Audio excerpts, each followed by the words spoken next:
started, I just want to do a check in the back. Keith, is the sound okay? Okay, great. So welcome students, alumni, friends, and other guests to tonight's GE's Women's Panel, Technical Leaders Panel. This evening's program is brought to you by a collaboration between the GE Women's Network, Diversity Programs in Engineering, and my name is Sarah Zaira Hernandez. I'm the Director of Diversity Programs in Engineering, as well as the Office of Diversity and Inclusion for the Johnson at Cornell, the Cornell Graduate SWE section, and Cornell Diversity Alumni Programs.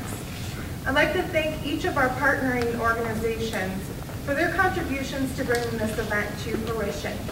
This truly started off as an idea between two friends chatting over coffee about how could we get GE women more engaged with Cornell women. And so we're very excited that tonight's program is what we hope will be a first step towards furthering that engagement. I'd like to especially thank Eve Carr-Monfruz, who's the Director of Cornell Diversity Alumni Programs, and her colleague Keith, who are in the back, for bringing tonight's event available to our virtual audience, which I would like to welcome our virtual audience, which includes Cornell alumni, friends, hopefully some GE colleagues, as well as others that may be interested in the topic this evening. Last but not least, I would like to thank each of our panelists for taking the time. We are very fortunate to have this wonderful panel of women leaders join us, along with several other GE ambassadors who are other women in various leadership roles at GE. It's a blessing to be able to have such great partnerships with our corporate and alumni partners. I said partners a lot. Sorry for that. Anyways, it's really great to have those valuable relationships because it's really what allows us to have students to engage with people who have different career paths, and hopefully tonight you will all learn from those career pathways and the different challenges as well as successes they've navigated throughout those pathways. I would also like to acknowledge, and before I completely introduce her, tonight's moderator. Tonight's moderator is Hillary Lashley Renison. She is a person that I'm very happy to count among my close friends. She is a former colleague. She is a proud Cornellian. She completed her undergraduate degree in mechanical engineering. She completed her master's of engineering in mechanical engineering. And because she couldn't get enough of Cornell, she also completed her MBA in the Johnson at Cornell. So we're very proud to welcome her back to campus to lead tonight's discussion. Hillary's vision and her leadership in organizing what we know is going to be a phenomenal panel is just invaluable. So thank you, Hillary, for everything that you did to bring in tonight's event together. Hillary is, right now, she serves as a proud GE associate in the Renewable Energy Development Program. She is an aspiring thought leader in clean technology, and I have no doubts that that aspiration will be realized. And she also considers herself blessed to have found her true passion and feels privileged to enjoy the work that she does each day. That is something that we all hope and aspire to in our careers. So without further ado, I'd like to welcome Hillary to the stage to get tonight's program started.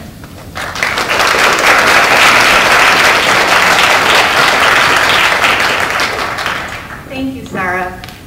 We GE are so excited to be here tonight at Cornell University. This is truly an important event, and we are honored that Sarah and her colleagues asked us to be a part of it. In this room, we are 100 women, plus some friendly male colleagues strong, of engineers, scientists, business leaders, executives, strong contributors, and future trailblazers. So I thank you all for your time tonight, and I thank those who are joining us live via streaming. There's a crucial shift occurring in our workplaces today. In the United States, women make up a majority of the workforce. In Fortune 500 companies, we make up 50% of the women employees, make up 50% of the employees, and middle management jobs. The number of women entrepreneurs and small business owners have grown exponentially, and today more than ever, women are the primary earners for some of their households. Yet, despite these promising statistics, we still have hurdles. The leadership ranks in many major institutions still elude women. According to Panelist, women hold less than 3% of chief executive jobs in Fortune 500 companies and less than 60% of corporate officer jobs, a number that remains static since 2002. Out of the top 2,000 global corporations, less than 30% are CEOs. That's 1.5%. It's not because women aren't interested. It's not because we're not talented. It's not because we don't want the jobs. It's not because there's not a pipeline. It's not because we don't ask. But it is complicated. Our topic this evening is very important. The topic is gender parity in the workplace. And tonight, we will have the opportunity to learn from the expertise and the experiences and insight from phenomenal GE women, very accomplished GE women. After a few moderating questions, we're going to open the panel up to the audience. The microphone's in the center of the room. So please prepare some questions and be ready to ask whatever your heart desires at that time. But first, I'd like to give the panelists an opportunity to introduce themselves, starting with Beth.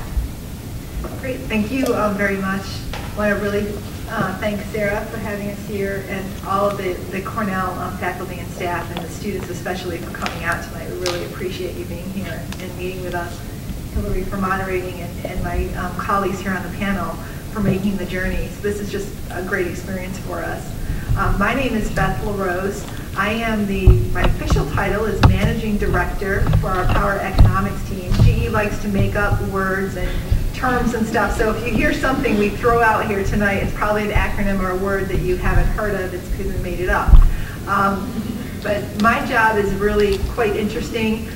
My background is electric engineering. I have a bachelor's from Clarkson in electric engineering and a master's in electric power engineering from RPI. I have spent 20-some years, 20-plus years in the power industry. 13 of those at GE, a few right out of college. I left, worked for an electric utility and got into planning and strategy, and then came back to GE 9 years ago where I held a number of roles in the same type of department around power system engineering and power systems analysis. So I'm lucky enough today to lead a global team that's focused around power market analysis, power market simulation, energy economics, policy, strategy. I'm working with our internal GE customers as well as external utility and utility industry customers around the globe. So it's quite an exciting job for me. Thanks for having me this evening. Good evening. My name is Meng-Ling Hsiao. I'm the Chief Executive Consultant Engineer for reliability of the energy business. My responsibility is to ensure that we design in reliability for all the energy products, and we also learn from the mistake that we made in the past and forecast the futures in terms of how our product can be doable in the hand of our customer. It almost like 26 years ago, I was interviewed about this month to have my job with General Electric. And that was 26 years ago. It's kind of amazing, but I'm so pleased to see all of you. As I went to college, women is definitely a minority. For the department that I was in, there's only 3 women out of 120. And so looking at so many of you, a woman engineer, is really make me very happy that time had changed. I grew up in Taiwan, and I have my electronic engineering bachelor degree there. Then I came to the United States. I had my master and a PhD in electrical engineering from University of Pittsburgh. And I joined GE after my PhD degree at the Research and Development Center 3 hours away from here, and did about 11 years of research, and then moved to the energy business for the past 15 years. And I married.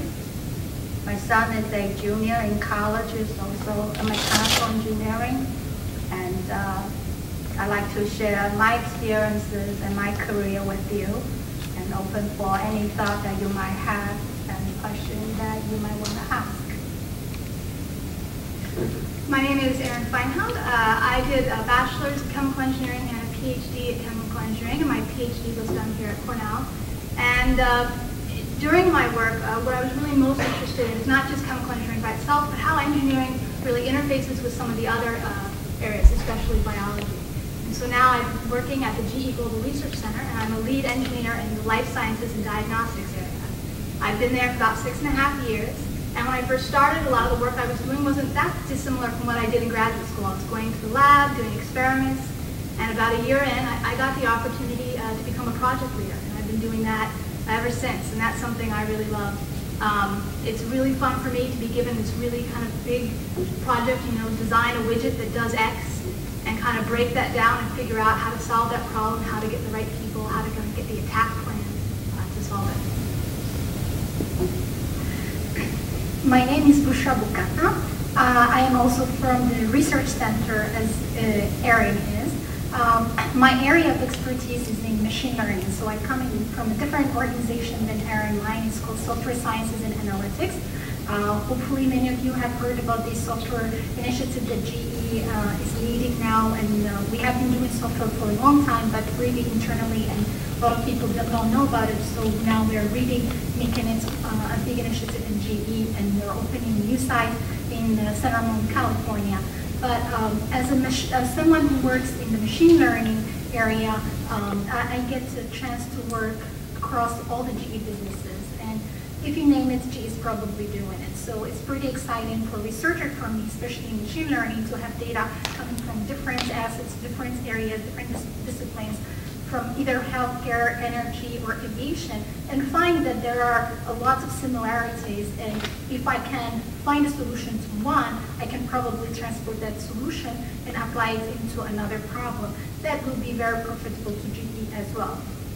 And let me tell you a little bit about how my career started at GE. So I've been with GRC for 5 years now, and from the first day I was expected to be doing the same things I was doing it when I was a student, but at the same time I was expected to do a little bit more, because now I became a professional. So I'm now trying to apply all the knowledge that I have acquired from my PhD work into a real world problem. And that's a big deal when you deal with data, because that's what I do with all the time.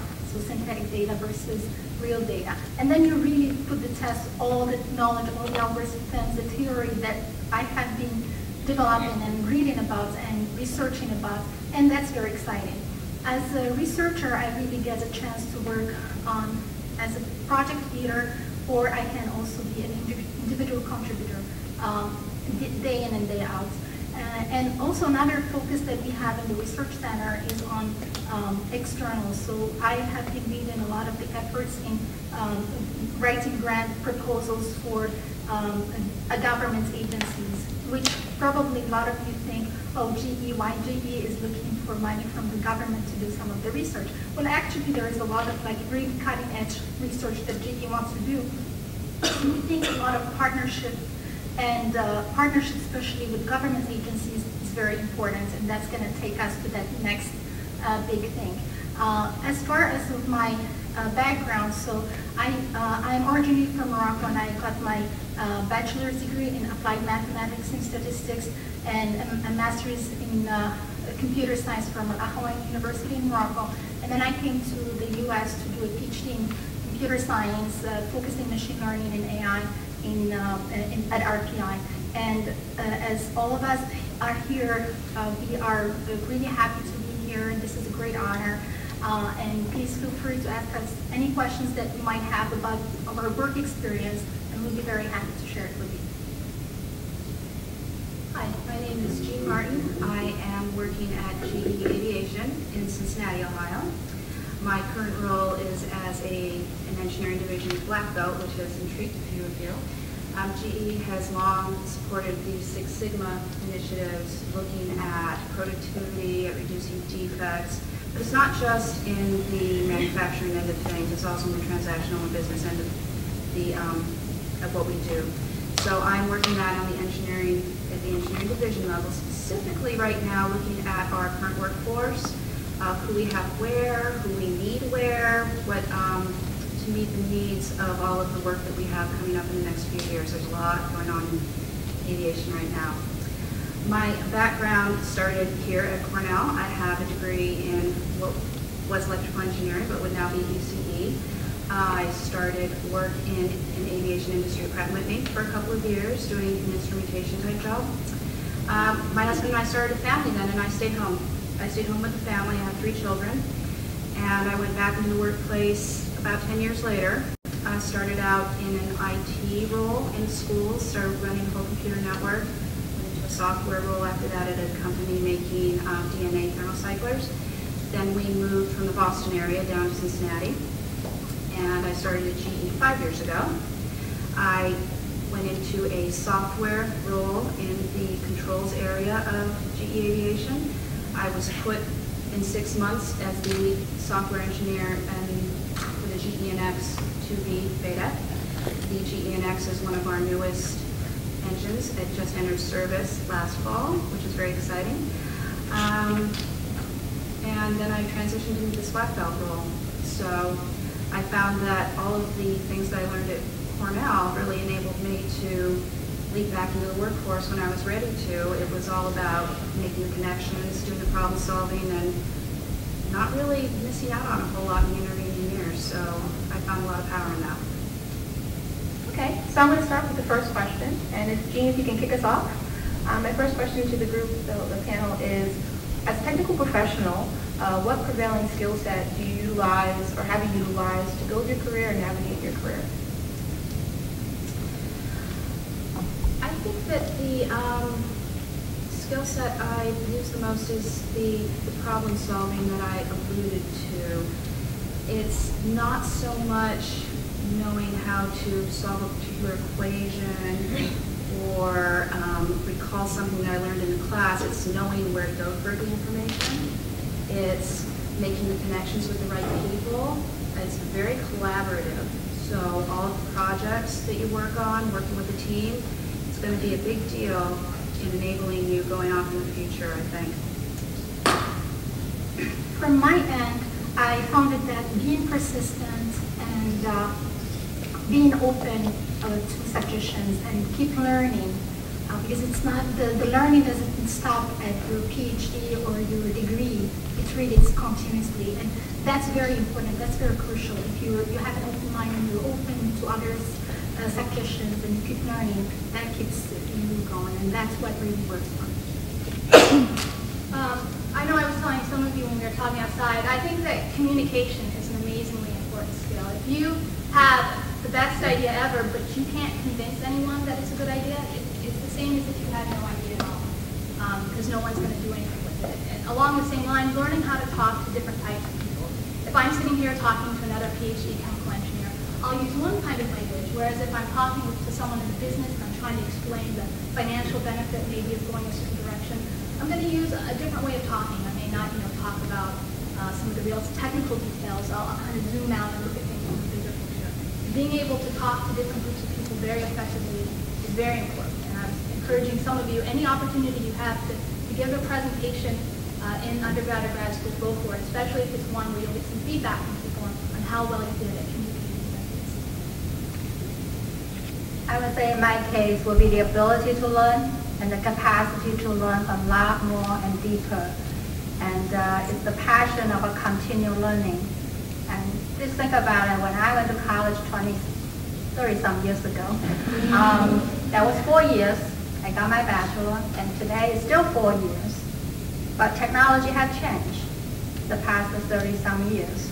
So in a way that instead of learning of doing something and make a living, we really are learning of how to learn, how to effectively learning and create a foundation to allow us to really explore all the possible technologies that is out there. So over 30-some years of my engineering career, I learn every day, and somehow, some way, I created a way to collect the information, digest it, put it in my thought, and link them somewhat together, And I learned from electrical engineering to mechanical engineering to financial business systems. They're all connected, and but you do have to exercise the system every day, continue collecting information, and then build up the knowledges and then apply it. But that's important, particularly as an engineer. The technology do change every day, and we do have to learn every day, and that's a lifetime habit that we need to have. I would say one of the skills that I find that I use, especially now in my career, is focusing around what my customer needs and what I'm delivering to my customer, and that I'm adding value, understand what they need. Now, a lot of times my customer is an external customer to GE, and I have to understand what their motivation is and what solution I'm delivering to them. But when you first start out in your career, when I first started out, my customer may have been my boss or may have been a colleague. I needed to deliver a solution to a problem. I needed to deliver, a specific spreadsheet analysis or something. So I think being focused, having that external focus in terms of what your work product is, who you're delivering it to, what the value is to them, and making sure that you translate that value. As Erin said, you have to be able to communicate your value back to your customer and your business. Otherwise, your solution is kind of not really recognized as a good solution. So that's where I think I've really focused a lot. Great.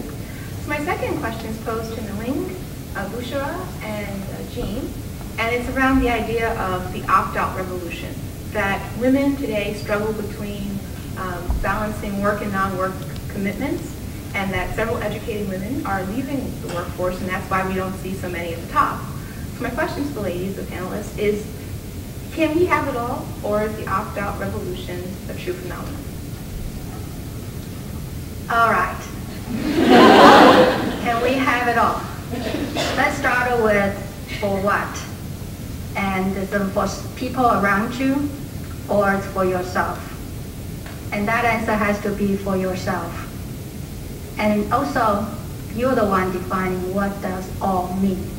What does that consist of? And you can't have the whole universe. We cannot have the whole universe.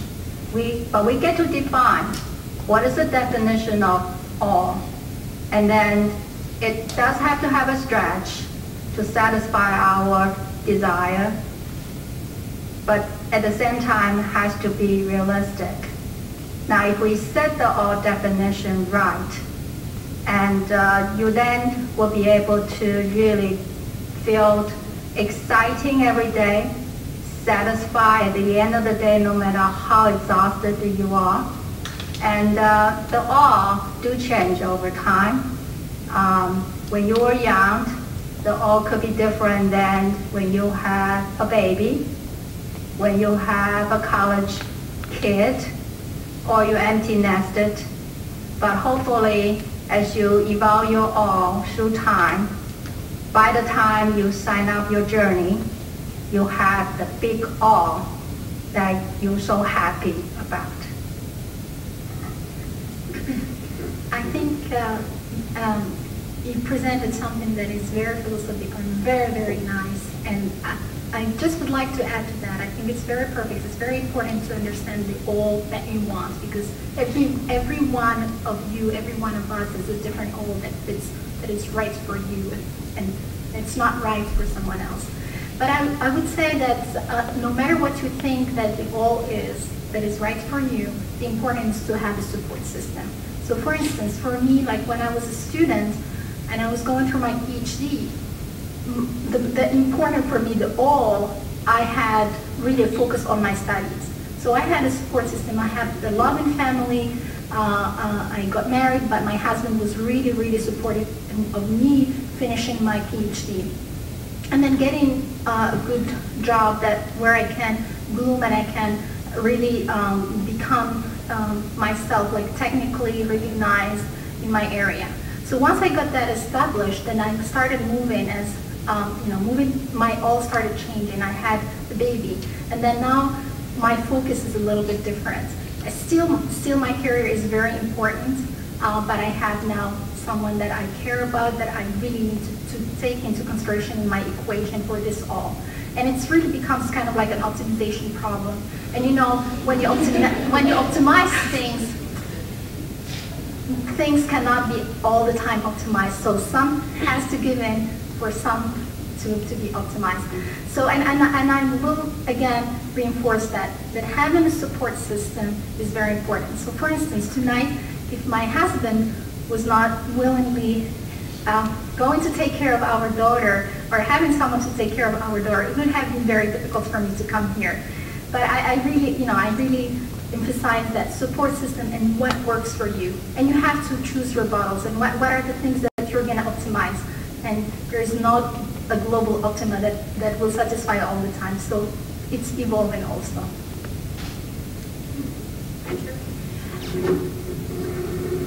I think that we often look at what a career, we map out in our minds what a career needs to look like at this age. And you think, I need to do this, and you have your little check boxes, you have all the things you think you need to do. And one thing that I've seen again and again is that everybody has a different career path, that there are multiple ways to get to the things that you want. Great case in point is our Vice President of Engineering in Aviation, who was a woman who worked part-time when she had her children. But that didn't stop her from getting to a pretty high position.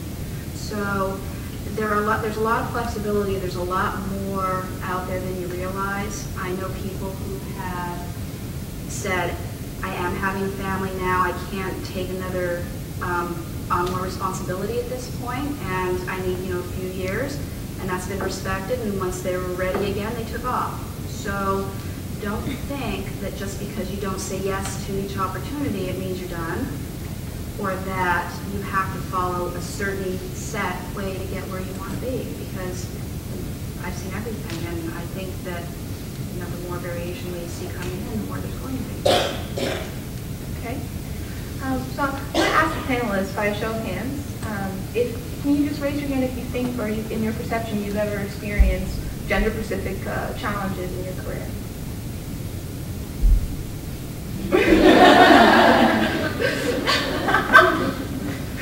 Thank you for your honesty. So for the people kind of earlier in their careers, Erin, Bouchra, Jean, can we get some volunteers to express kind of what are some standard challenges someone may experience as they transverse from student to manager?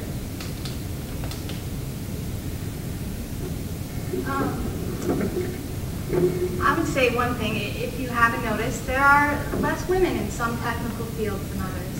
And although a lot of women are starting to join into those fields, as you move from being a student into the industry, it gets diluted down a bit just because historically there were less women. So sometimes in some technical areas, I'll go to meetings or conferences where I am the only woman in the room, maybe except for some of the other graduate students. And it doesn't necessarily present a specific challenge in itself, but it's just something to be aware of, and just to know that you shouldn't let that intimidate you. And just to know that you're in that room just as much as, you have a right to be there just as much as everyone else, and not to be intimidated by being the only woman in a room. I would add to what Erin said. So absolutely that applies from a technical perspective when you're in conferences or meetings. But I would say, also set the expectations the right way, your way, with whomever you're dealing with, being your boss, being your colleagues, or your customers. So communicating your availability. Like for instance, if you're having a baby, or or you have plans for having a baby, and your boss knows about it, if you set the expectations that you're still willing to take responsibilities, you're still willing to travel, or you're still willing to do your job, although you have this other responsibility, which means you're just setting out the expectations right and put the terms your way. I think it's very important. As a woman, as women, we need to do that more, I believe, more than men, because of this other aspect that we have. But of course, being a woman in an environment where there are mostly men in the technology, it could be intimidating, but it could be also to your advantage. So it's really the way you want to play it, I believe. And there are some conferences that are great where the focus is really on women, and then the minority become the men. And those ones are really fun to go to. I will say that things have changed in the past 25 years. From when I graduated, I ran into a little more of it back in the day, and not so much with the professional workforce, but working with some of the guys in the shops, it was still pretty rough out there. It's not like that now. There's a lot more respect for everybody. And with the professional folks, I've never felt so much that there was a gender slant, because I felt like I could always keep up with the boys, so to speak. I mean, I was just as smart as they were, if not smarter. So maybe they had to keep up with me a little bit. I also feel that if they want to look at you as a woman and think that, you know, you are more nurturing, you can make that work for you too.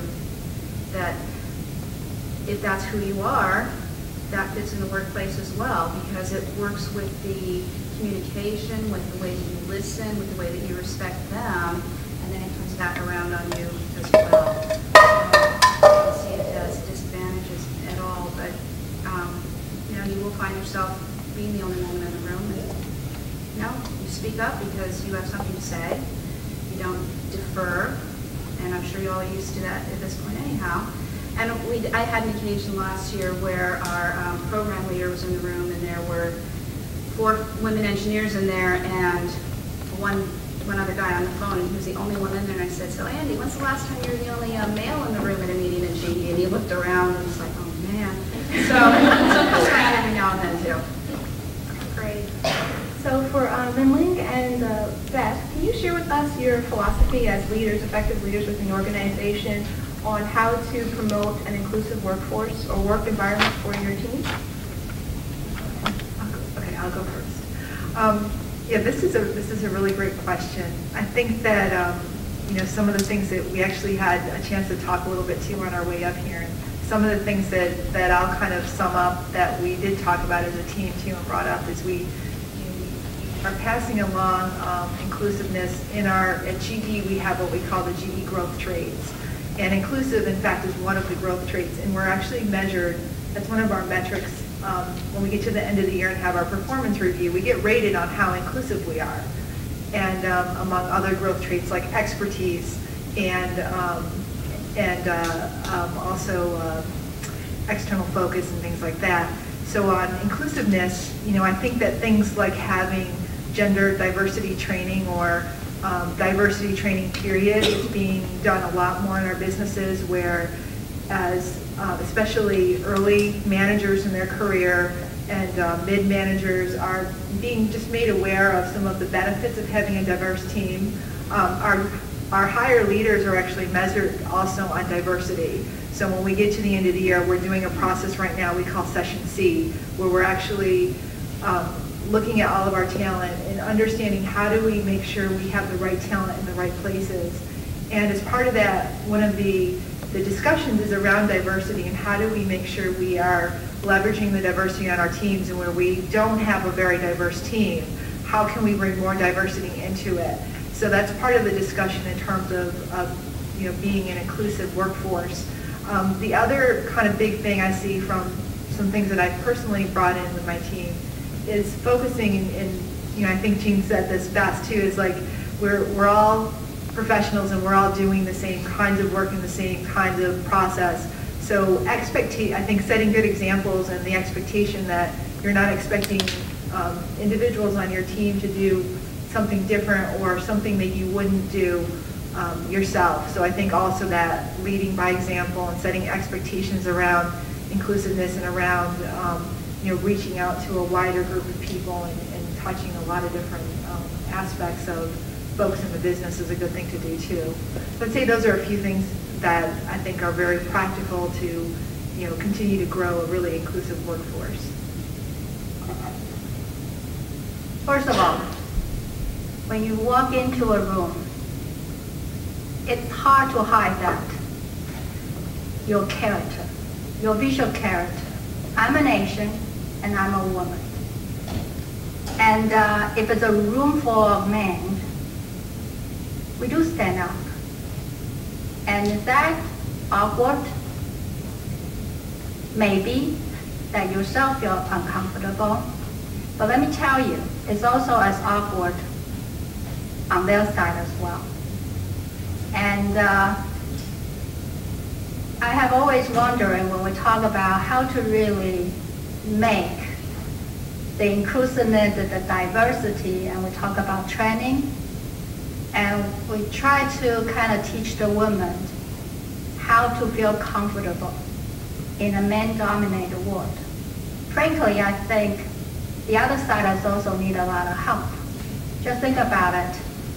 A man that go to an engineering school, that they are buddy with the other boys, the first time they had to sit down with a woman and to talk business, that's as intimidated as you can think it is. And they also need help. And the key is that we do bring a lot of visual character, and by the time you started to speak and act, it's a combination character representing you. And it's our responsibility to determine what character we want to amplify and what character we want to let it not visible. So if you're going in as an engineer, and you're going to talk about to solve a problems, let's not to make it too feminine and make a scene when someone calling you, hey guys, as a group, because that's not important. Just think about it. The moment that you make a scene on something that is not important, that environment get created in such a way that the other side will feel that they have to think before they talk in front of you. And it itself is a bias, because then that means it's not in an equal ground. They have to be careful of talking to a woman.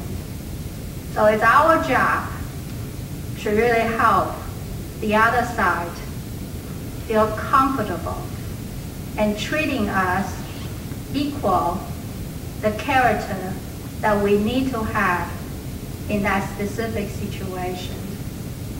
And so that's something that every one of us have to work on, because they are not as comfortable. They're not comfortable at all. And it's not just we feel awkward.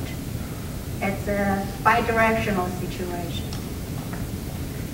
Dr. Hsiao, I was hoping that you would share the story about All right. interpersonal relationships and The time that I had to share my little please. theory.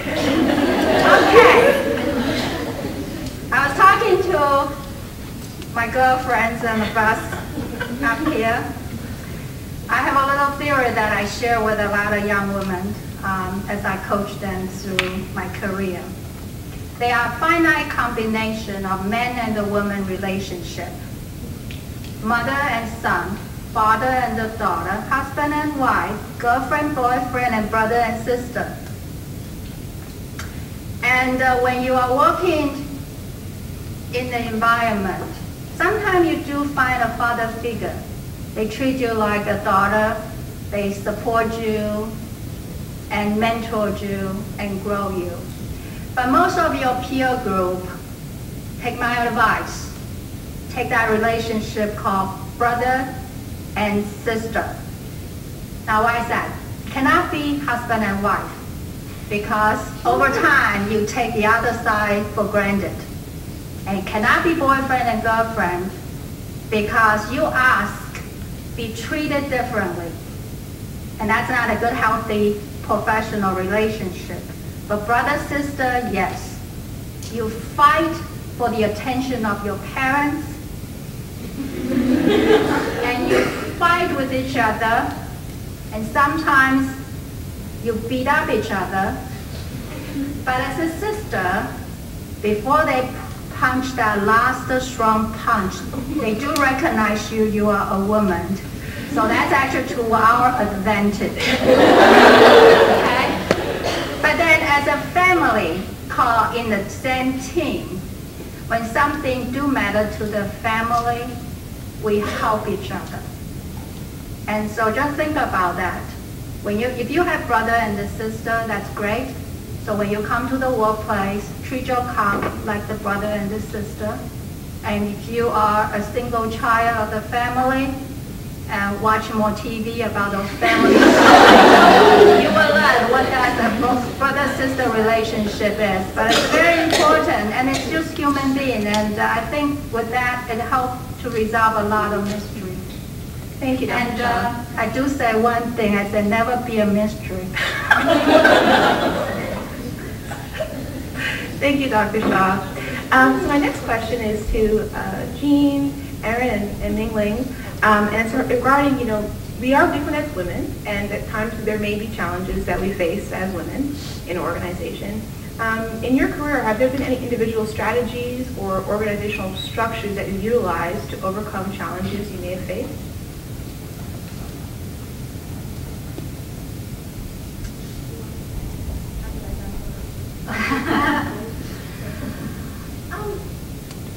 I think for myself, it's been communication that some of my colleagues have spoken about. It's been the willingness to go to somebody who I knew more than I did and ask them questions and then put that into practice.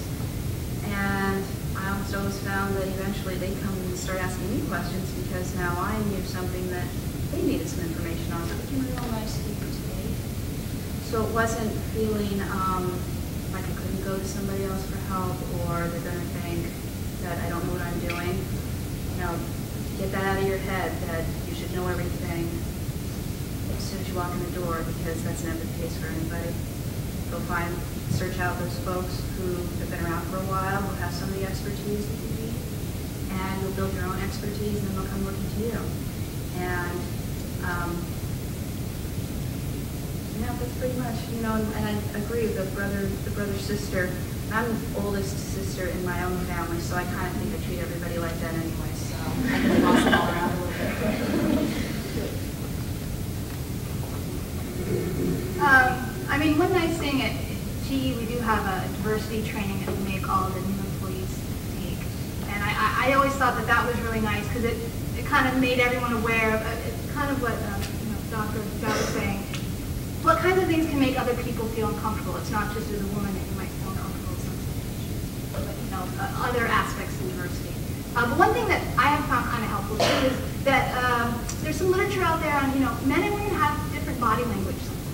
And for me, there were some characteristics that I had that were very typically women. For instance, I think women are more likely at a meeting to sit back and sit on their hands, whereas guys tend to stand forward. And people interpret that a different way, and that's something that I tend to do a lot if I'm not thinking about it.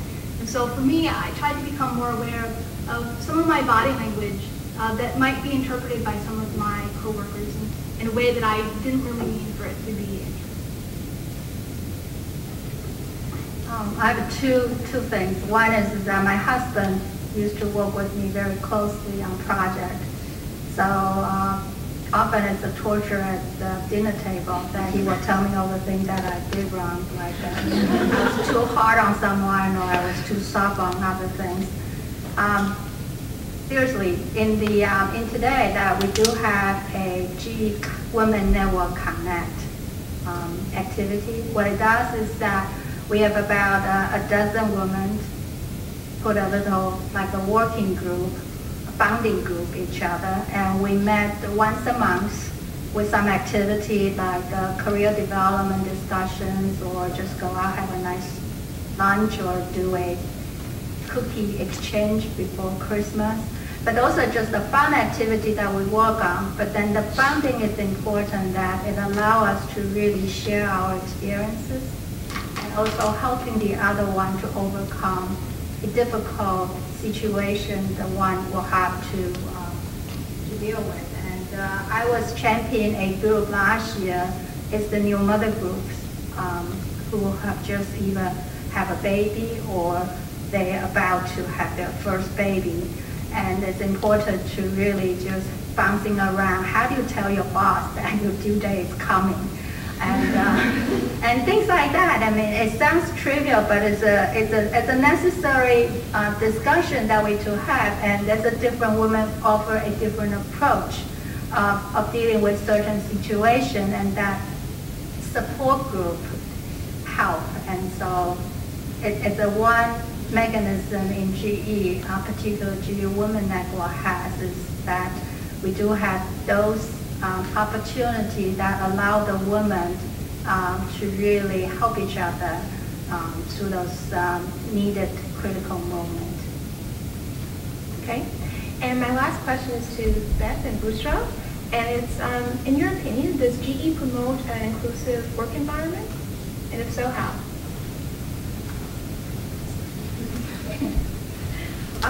I think absolutely that GE does promote an inclusive work environment. You know, there's a lot of things that we've talked about up here already that are examples of that. I think the example that Meng-Ling just went through on the GE, the Women's Network Connect, is really and not just the Women's Network as a diversity network, but we also have diversity networks that really are inclusive, I think, of all the different types of diversity that we bring to GE, African American Forum, Hispanic Forum, and many others.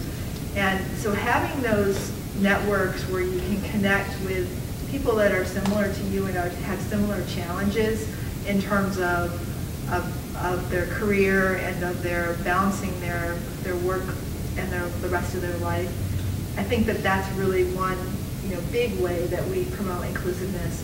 I think the other ways are through also with making our leaders down to our early managers and mid-managers aware of the value of diversity and inclusiveness. And like I said, actually measuring people on being inclusive and making sure that as leaders within GE that we are promoting that, because at the end of the day, GE wants to invent things and sell things that make life better for people.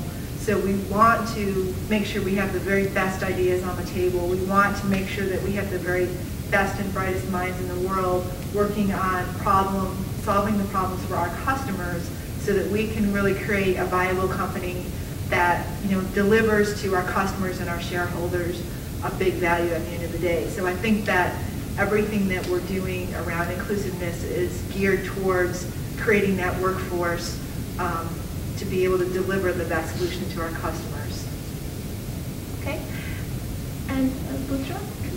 So I will add another aspect. So besides having these networks of diversity networks basically in GE to support our needs and everyone else's needs. So basically in the Hispanic Forum, for instance, you can find people who are not Hispanic, but they would like to learn about Hispanic culture and be close to their Hispanic colleagues. Or we're hoping even in the Women's Network that men are also invited to be part of that. But it's going to be focused on us, but they're welcome to join us. I know, like for instance, the SUI, organization. There are a lot of them are part of it, so it's really like support us, and that's the culture kind of like we try to nurture within GE, and people are very cognizant about this. Another aspect is, for instance, like touching that work-life balance that a lot of us are trying to accomplish, especially women when you have children. So around that, so in GE we have maternity leave that extends to actually 8 weeks, and actually it's also extended, and we call it paternity leave, maternal leave. So even the fathers who work at GE, they can take advantage of that, and we have lots of like flexible time that you could work from home. Of course, if you're not in a lab like Erin, if you're like a computer scientist like myself, you could have some flexibility. So it's really about the environments and how you can make the environment inviting and flexible enough to accommodate the individual and have the individual part of the network, and then have the network work together. It's really in harmony, and that's all that we're trying to do in GE through different aspects. Okay, thank you. At this time, I'd like to open up the floor to any questions the audience may have.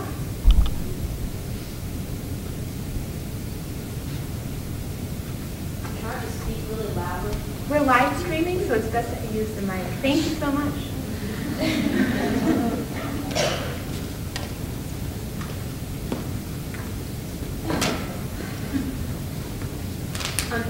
this is actually a nice follow-up to what you were discussing. I had a question, or I was wondering if you guys thought that there were changes in attitudes or culture, not just at GE, but whatever your experience is about something like paternity leave. So sure, there's paternity leave, but does anyone really take it? Is there a change in people's perceptions of shared care of a kid or a sick family member, or anything like that? I can speak directly to that. I have two colleagues. One is my boss, and one is my friend who sits right next to me, who both had babies, one in December and one in January, and they both take paternity leave. It's actually a new benefit that GE has just come up with, and those guys took good advantage of it. And a lot of the guys that I work with are the ones that drop off and or pick up their children from daycare. So definitely the fathers are becoming a lot more involved in that piece of things. So that when they talk about having it all, maybe now the men are getting to have a little more of having it all, because they're getting a little more of the family piece that they didn't always have advantage of as well. I mean, paternity leave is not something that you think of as being a usual sort of benefit. I think it's becoming more so, and it should be, because they're just as much parent as the mother is. And I know that they're doing a lot more in the child care arena from the people that I work with. So yeah, I'd say it's very encouraging to see that it's becoming a lot more shared at home as well. I'm going to add one aspect, and this is actually from a colleague of mine, that herself and her husband both work for GE, so they both get a chance to take advantage of the maternity leave and the paternity leave, which is great. So both of them, they really want to have the baby taken care of at home as long as possible before taking the baby to daycare. And this is really great. So if you have an environment like that that can accommodate both of that, it's great. And I see a lot of people that are waiting to they really like that. And I have some colleagues also who, they work at GE, but their wives don't. But this was just, well, that's for this year. That's what they did. They allowed it for people who had babies last year to take advantage of it this year. So some of my colleagues who had babies last year, and they're male, and they're like, well, we're taking paternity leave this year. So it's really, you can tell that this is something that everyone really needs. And paternity leave for any child that's born needs to be taken within a year of the birth, which is why they kind of grandfathered it into last year. So it also gives the flexibility to do either what Bouchra was talking about, and this is what one of my colleagues did, where after his wife's maternity leave ended, he took the paternity leave for a couple of weeks to tag on a little more time before the baby went to daycare. But I know others who are planning on taking a week here or there at a different point in the year to spend time with the child. So it's nice to have that flexibility. And it's not just whether you take the time off or come work full-time. We also have people taking a part-time assignment for years to go through the transition. When you have a baby, it's not the first year or two that you worry about. You have to worry about at least 18 years before they go to college, and then you still worry about them. And the other one is we also have what we call the flexible work arrangement, meaning that you could have a different schedule of the day. So some parents would take turn that one would drop off the kids at the daycare in the morning, but allow the other to come to work earlier and be the person to pick up the child at the end of the day, just in case that both of them do have to work a little more extended hour. And so those arrangements are possible within GE. The other couple of things I would just add to that, first of all, we had our European team policies actually were previously that our European teams got paternity leave. So I think it's really the U.S. is catching up with some of the rest of the world in that respect. And I had folks last year take paternity leave. So everybody who has the opportunity to take it that I've seen has taken advantage of it, and rightly so, which is great.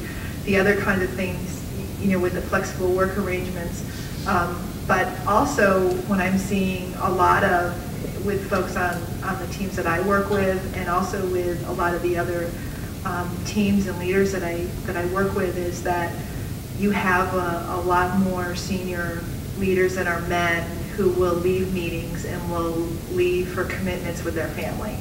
So you see people, I'm sorry, I got to leave this meeting now because I have to go to my son's baseball game. And that kind of example is great because it also kind of helps give permission, if you will, for the whole staff and the groups to really do the same thing. And so, you know, again, it's a leading by example where you do see that a lot more. And 20 years ago, I never saw that. And I do see it now. So I think that's a really, you know, big change. And also the other thing too is it's not just, a lot of folks think, you know, they can take advantage of that just to take care of their family. We have a number of folks who are single or who are not married, and they also, I have one person who's on a flexible work schedule so that they could attend a special class where they come in late, 2 days a week, they come in at 10 o'clock and work until 7 p.m. versus, you know, coming in at an 8 or 9 a.m. schedule and going late. So there's also a lot more flexible arrangements around people who are, you know, doing things other than just family work-life balance, but other interests that they have, which is great. And the final thing I would add on that is the other thing that's different than 20 years ago when I started out with this is that you're always online, it seems. You know, we're all connected with our phones and our iPads and our computers. And I'll tell you what, over the weekends and in the evening when I'm online, I can see everyone who is on my team who's online. And that's a big deal too, because you know that people, you really can make so much more out of the flexibility during the week when you know that the project is getting done because somebody made up an hour on a Saturday or worked late Tuesday night to get that project done and to make sure that they met the deliverable. And that's really important. Sometimes I think we're too connected, but it's visible now, whereas 20 years ago you could have been doing that at home and no one ever knew it because it wasn't visible to your manager. So that's another big, I think, step forward that technology has blessed and cursed us with. Another question? And feel free to line up next to the mic so we can just kind of move through them as we go. Thank you. Hello ladies, my name is Asma. I'm a mechanical engineer, PhD. I had a question about promotions and discussing your salary. So let's say, for example, it's time for you to sort of discuss with your boss or supervisor about promotion. And so did you have to sort of work twice as much as guys in order to be considered, you know, for a promotion? And when it comes to discussing the salary, did you have to go up front and ask your boss for that, or how did it really work for you? Can you share some of your experiences? I worked for 26 years. I never negotiated my salary, and I'm quite happy with my salary. But regarding promotion, whether you want to call it promotion, but opportunity to grow, my philosophy has been that you have to earn your right, and you have to prove that you are capable and you can be trusted and handle with an impossible mission that you're going to make it work. And that do come out of your performance, and your manager will give you a small assignment, and if you strike the goal, then he or she will give you additional one and more complicated one, and over time that builds up the confidence not only on you but also the trust. So when a big, difficult, challenging situation come up, and there's no second thought that they will put you on the project. And those visible projects, if you pursue that, you don't have to ask them for promotion. They will tap on you and promote you because they need your capability to deal with a bigger problems.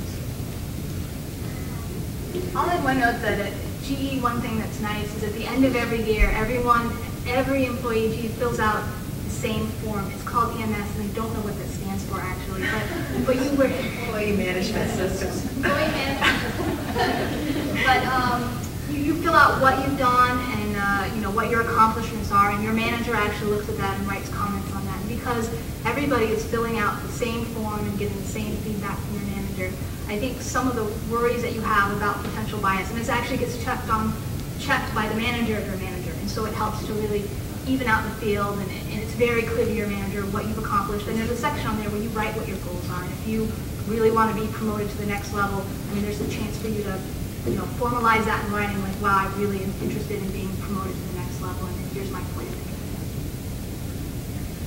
I would add to that, actually, instead of just having it, just wait until the end of the year and write it down. A lot of managers, they have what they call an open door policy, which means you could go and talk to them about issues. And usually you don't want to just go and talk to your manager about issues. You want to talk about things that you have done, your accomplishments. And it's okay to brag if you do something great. Because at the end, you're the one who you're the best ambassador for yourself. No one is going to talk about what you do best than you do. And it's very important to communicate with your manager and have an ongoing discussion and have your manager or your boss always know what you're doing. So if you are in situations where you have difficulties, they'll know about it and then come and help you and put the right resources to help you forward. But they'll also understand the efforts you're doing. They'll understand the level of dedication you have to the tasks that you have been handed by your manager. So for me, it's really important to keep that all year round and not just be at the end of the year. I'm going to add one more thing. We mentioned a lot about what we do at GE, but I realize not everybody will end up working for GE, potentially. Although, you know, I'm sure everyone here looks at GE. But keep in mind that these are kinds of things that would be good when you go for a job interview. If this is something you're concerned about, make sure you ask, hey, how are people rated? How are promotions given? Do you have flexible time? Just understand where these things are.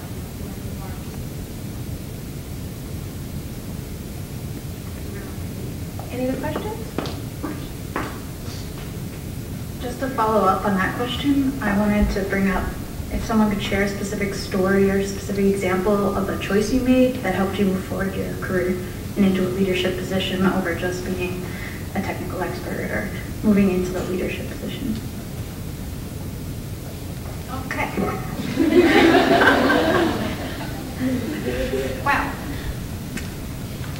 after my PhD degree, I went to the Research and Development Center. Within a week, we have a celebration of someone of 35 years with the Research Center. I say to myself, I can see myself retire from this position.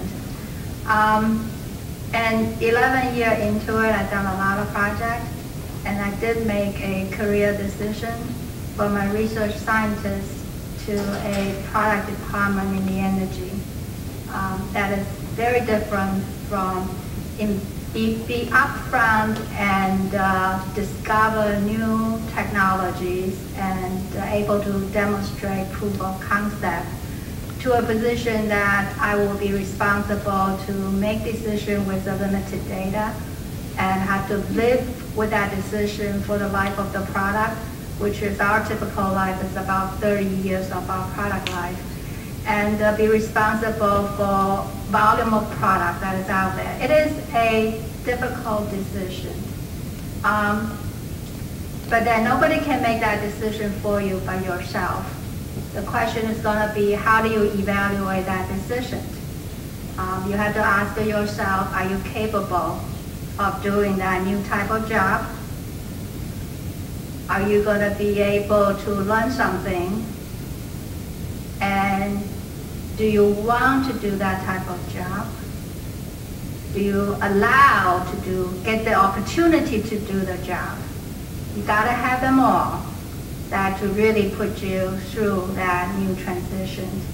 So your career is going to change. Like in my case, I was doing electrical engineering and then moving to a little bit of manufacturing.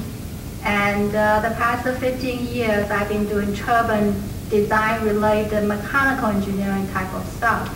So you really don't know where your career is going to lead you to, but you're going to make decisions And that decision is going to be, you're going to look for something of that new assignment, knowing that you may not go back to the path that you have been on.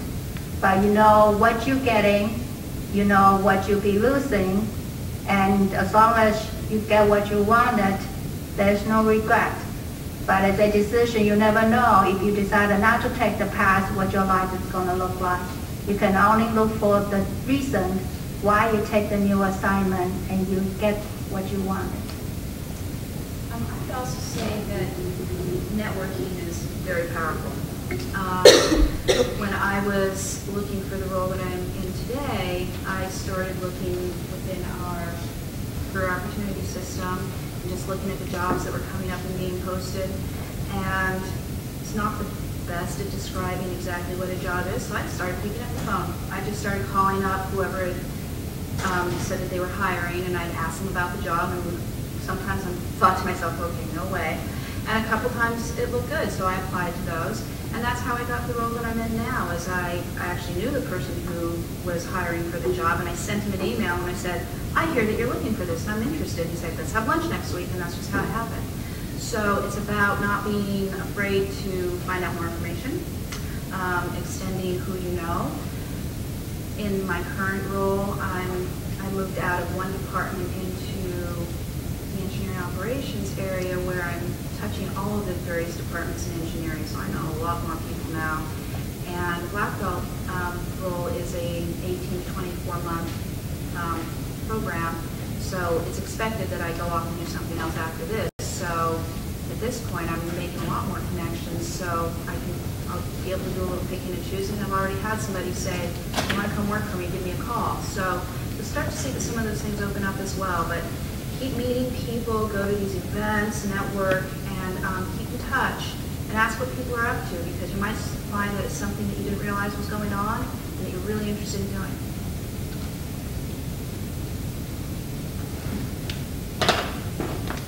We'll take one more question. That's actually a perfect segue into the question I was going to ask. So could you speak a little bit about the downside of networking? Say we hear a lot about the old boys network and connections made maybe outside of work, or social circles that don't have maybe a direct relationship to your tasks or your projects. Could you speak a little bit about those experiences if you've had them and what you've done to overcome them?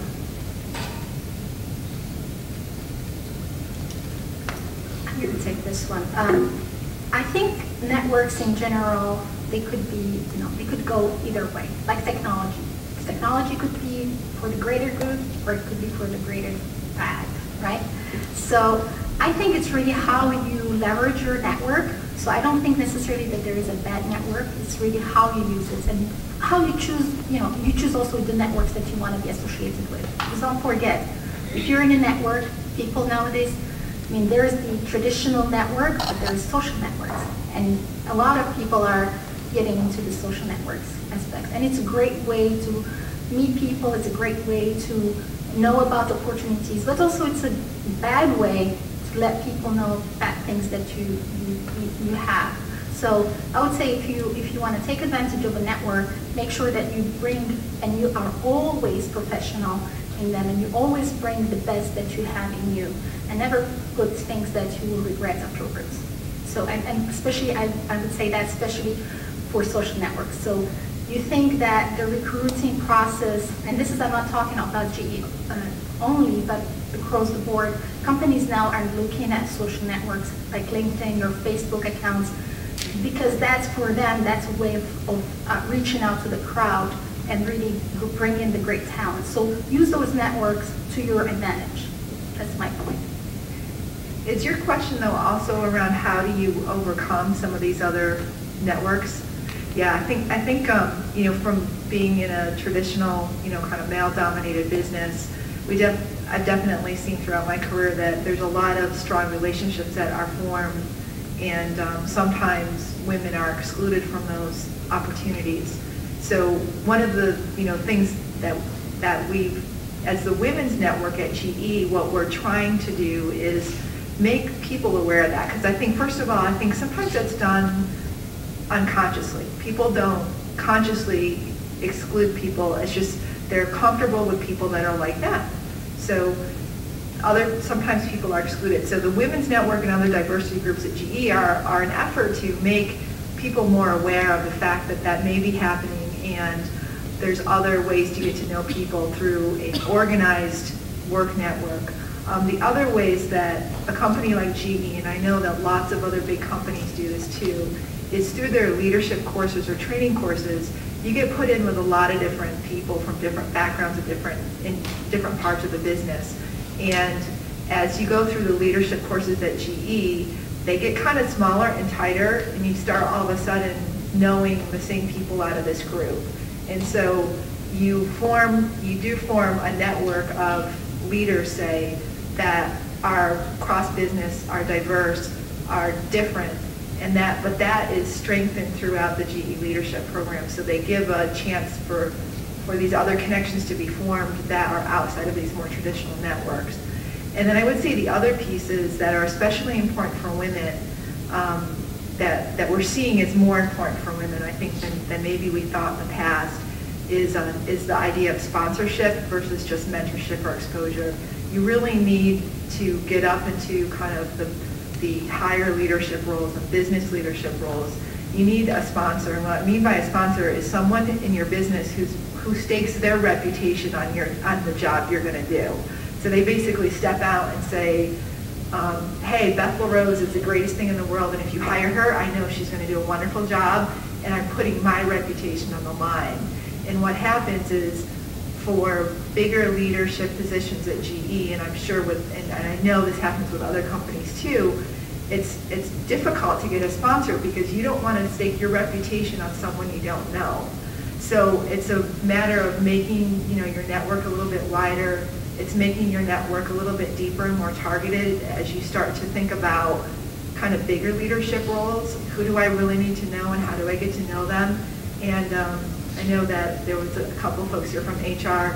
The HR network at GE is great for that. They can help you look at what you might want to do and who you should be connected with, so that you can pick up the phone. Like Jean said, if you're interested in a job, the best way to learn more about it and create your network is to pick up the phone and talk to the person who's the leader, who's a hiring manager, and start creating those relationships. So I think those are some ways that, there's some structural ways that big companies, like I said, the game is innovation. The game is the best minds in the world. And if you exclude groups of people from bringing their ideas to the table, you can weaken the overall company. So the company has an interest in expanding everyone's exposure and kind of reducing the amount of kind of those networks that maybe don't get the best people to the top. And then the other pieces are really grassroots, and it's things that you got to learn how to work. And I'd also say that we're already seeing some of the change in that, at least in the aviation side. We've brought in a couple of VPs in the last couple of years, a few from other GE businesses, but from other businesses, and not quite part of the normal, promote from within kind of mentality. And I think that we're unique in that we have several female vice presidents right now, engineering, supply chain, aviation systems, and military engine operations are all female. And I believe I heard recently that 90% of all aviation employees report up to those women. So you've seen a change now in what the network really means, and it's going to be the old girls network before you know it.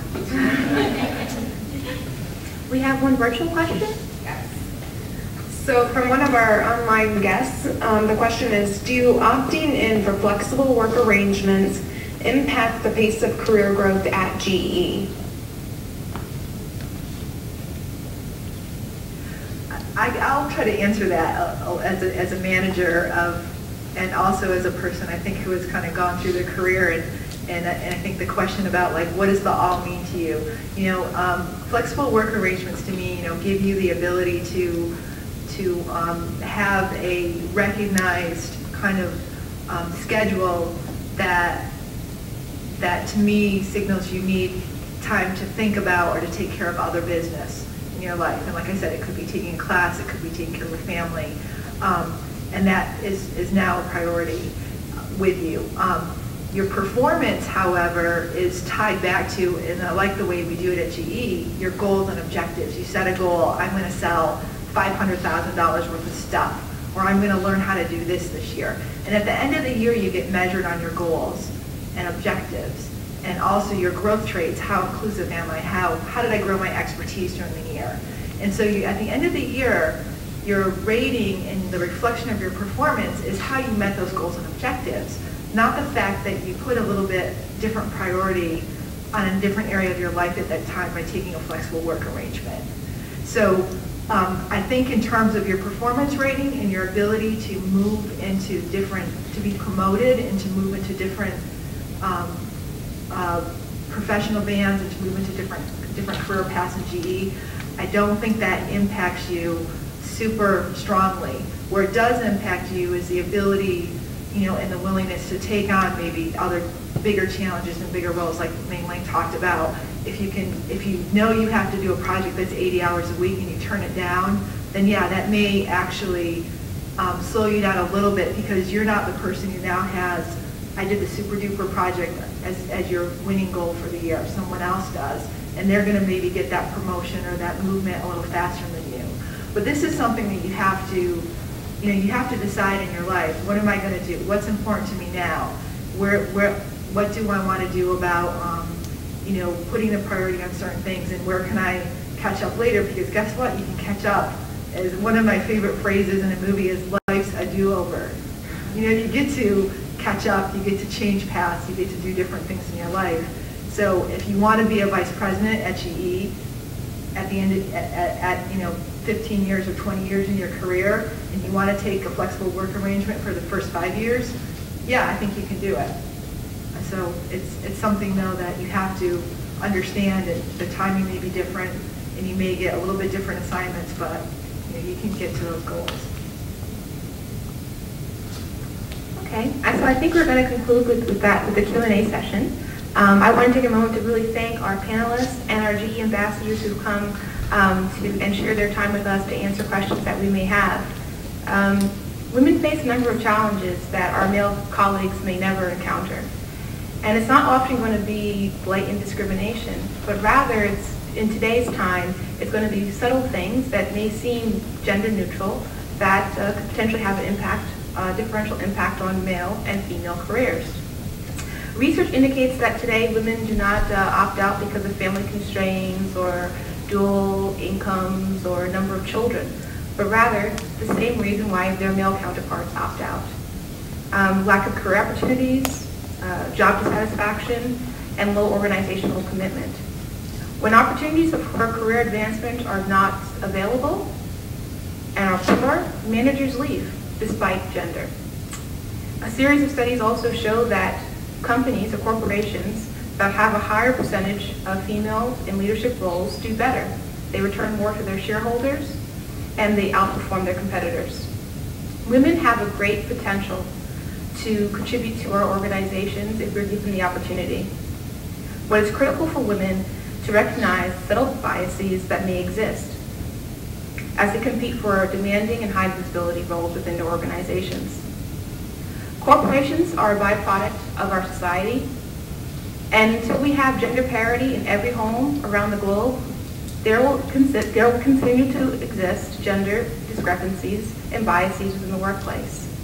But change has begun. Change starts with knowledge, and with knowledge, anything is possible. We can change the world. Thank you.